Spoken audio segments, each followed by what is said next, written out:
Olá, começa agora mais um programa Escola de Profetas e seja bem-vindo.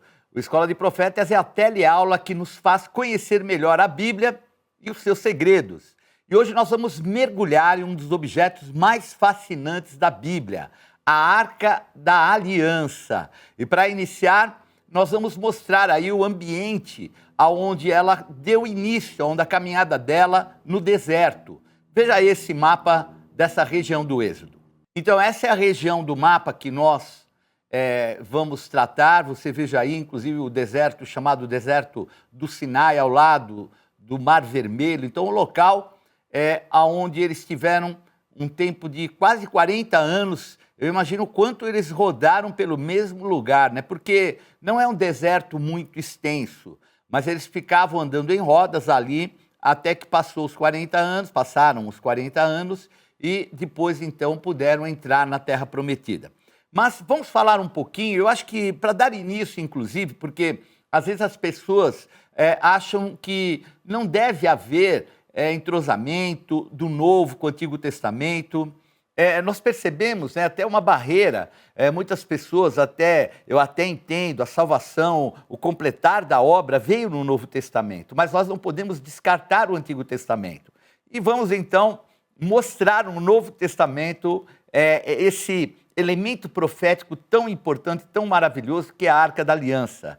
Vamos abrir na carta aos Hebreus, capítulo 9, versículo 13 em diante, que diz assim: por trás do segundo véu se encontrava o tabernáculo que se chama o Santo dos Santos, no qual pertencia um altar de ouro para o incenso e a Arca da Aliança, totalmente coberta de ouro, na qual estava uma urna de ouro contendo o maná, o bordão de Arão, que floresceu, e as tábuas da aliança. E sobre ela, os querubins de glória, que com a sua sombra cobriam o propiciatório. Dessas coisas, todavia, não falaremos agora pormenorizadamente.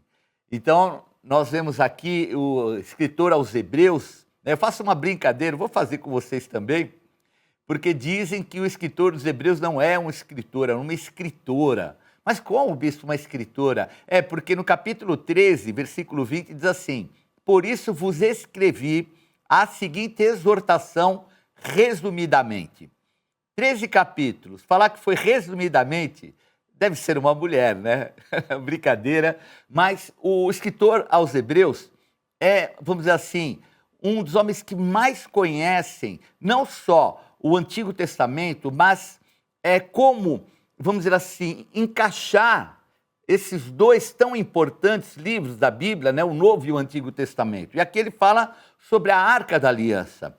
Então, ela era colocada primeiro no tabernáculo, e o tabernáculo ele tinha uma certa divisão. Então, na parte de trás, né, do véu, então havia um véu, a parte de trás era chamada Santo dos Santos, aonde a arca ficava. E em cima da arca, que era uma arca toda folhada a ouro, né, toda coberta de ouro, ficava o propiciatório, que era o local onde eram colocados os sacrifícios. Então, o Santo dos Santos é aquela parte anterior, a parte de trás, e o lugar santo é a parte da frente. É ali, no Santo dos Santos, que há a consagração, onde vai ser ali entregue, né, feito o holocausto do Cordeiro. Mas vamos ver Êxodo 26, versículo 33, que diz assim: farás também para a porta da tenda um reposteiro de estofa azul e púrpura, e carmesim, e linho fino retorcido, obra de bordador. Para esse reposteiro farás 5 colunas de madeira de acácia, e as cobrirás de ouro. Os seus colchetes serão de ouro, e para elas fundirás 5 bases de bronze. Então nós vemos aqui o tabernáculo e o local chamado lugar santo e o lugar chamado santíssimo ou santo dos santos. Então era o local onde o tabernáculo eram reunidos ali para serem ministrados sacerdotes, levitas, que eram da tribo de Levi, que ficavam responsáveis por toda essa estrutura. Mas o detalhe mais importante aqui é o quanto eles tinham como preciosas as coisas de Deus, preciosos os valores de Deus, a ponto de fazer tudo coberto de ouro, de colocar colunas de bronze, madeira de acácia. Quer dizer, o tabernáculo todo ele era composto de valores muito importantes, tecidos finíssimos, caríssimos, obra de bordador. Nós vemos aqui o detalhe, né? Então, mostra o quanto eles valorizavam as coisas de Deus. E é importante, né? Você pode ver aí, veja aí a Arca da Aliança, como era. Dá para ver aí nessa imagem. Inclusive, tem 2 querubins em cima. E as medidas da Arca da Aliança eram 114 centímetros por 69 de altura e 69 de profundidade. Então a gente percebe aí que ela era não muito grande, ela tinha um pouco mais de 1 metro e pouco, mas de um valor assim inestimável, porque ela era todinha forrada de ouro. Nós vemos aí nessa imagem, você pode ver os 2 querubins em cima, tem toda uma simbologia que a gente vai tratar de forma muito clara para entender o porquê da Arca da Aliança. Vamos ver agora Êxodo 25, versículo 10, que diz assim: também farão uma arca de madeira de acácia, de 2 côvados e meio será o seu comprimento, de 1 côvado e meio a largura e 1 côvado e meio a altura. De ouro puro a cobrirás por dentro e por fora. Cobrirás e farás sobre ela uma bordadura de ouro ao redor. Fundirás para ela 4 argolas de ouro e as porás nos 4 cantos da arca, 2 argolas num lado dela e 2 argolas no outro lado. Farás também varais de madeira de acácia e os cobrirás de ouro. Meterás os varais nas argolas aos lados da arca para se levar por meio deles a arca. Os varais ficarão nas argolas da arca e não se tirarão dela. E porás na arca o testemunho que eu te darei. Então a Arca da Aliança, ela era chamada Aron Haberit, que quer dizer Arca da Aliança, né? Aron é um termo vinculado à arca. A gente percebe que até o nome do sacerdote era Arão, então tem até um vínculo espiritual sobre isso. Então a gente percebe que ela tinha, pode ver até na imagem, então tem os varais que ficam de um lado e do outro, as argolas de ouro. O porquê desses varais? Porque ao carregarem, né, os levitas, os sacerdotes, a arca, eles não podiam tocar na arca. Então esses varais que eram colocados nada mais eram para que não fosse tocada no contexto da santidade dos valores de Deus. Então o que era sagrado, santo, deveria ser intocável. Tanto que fala que depois que pusessem os varais, nunca mais eles seriam tirados. Por quê? Porque daí para frente ninguém toca mais na Arca da Aliança. Vamos ver Deuteronômio 10, versículos de 1 a 5, que diz assim: naquele tempo, me disse o Senhor, lavra 2 tábuas de pedra, como as primeiras, e sobe a mim ao monte e faz uma arca de madeira.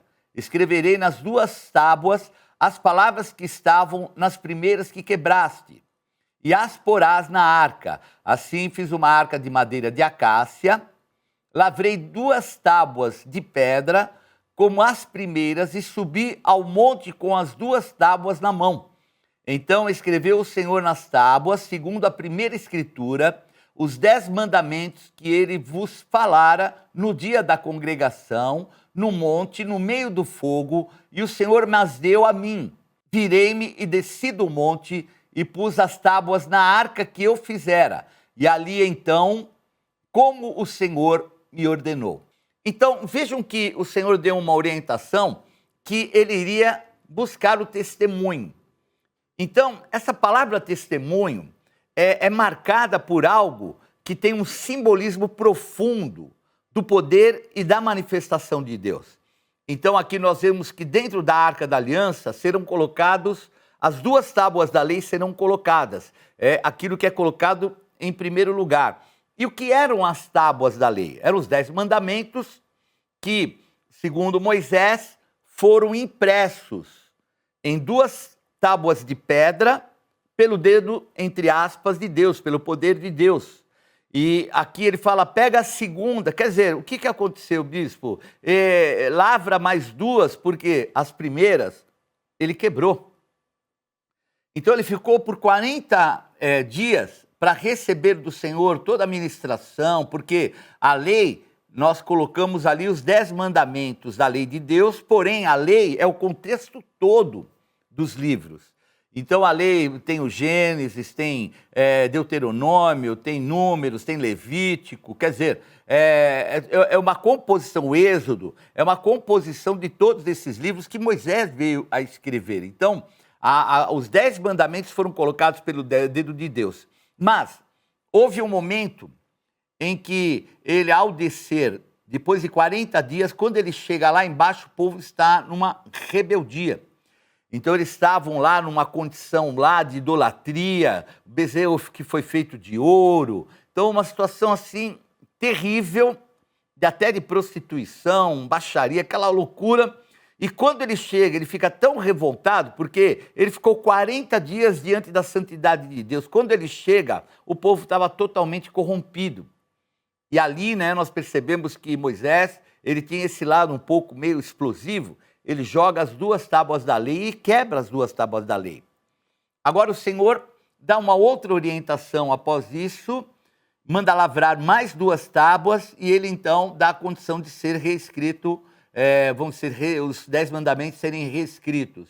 Então vão ser colocados os 10 mandamentos e até numa intenção daquilo que era um testemunho. Que testemunho, Bispo G? De Deus se aproximando dos homens. Esse é o grande testemunho. Então, há uma inversão, muitas vezes, e não é no contexto de que Deus tem que se submeter e se aparecer para o homem, não. Deus entende a limitação do homem. Deus entende o mal que o diabo criou para que o homem se afastasse dele. Então, a misericórdia, o amor, a compaixão são atributos de Deus maravilhosos. Vejam que, mesmo ele tendo quebrado as duas tábuas da lei, nós não vemos, por parte de Deus, uma chamada de atenção, revoltado. Não, as duas tábuas que eu fiz com os meus dedos, agora você... Não, nada. Vejam que ele até entendeu o sentimento que havia lá, porque era um sentimento de zelo, por causa daquilo que eles estavam fazendo totalmente errado. Inclusive Arão, que era o irmão dele, que se tornaria futuramente o sumo sacerdote. Então, a gente percebe esse sentimento de Deus, um sentimento maravilhoso que nos dá cobertura de amor. Bom, nós chegamos ao momento do nosso intervalo. A gente volta já já. Fica aí ligado.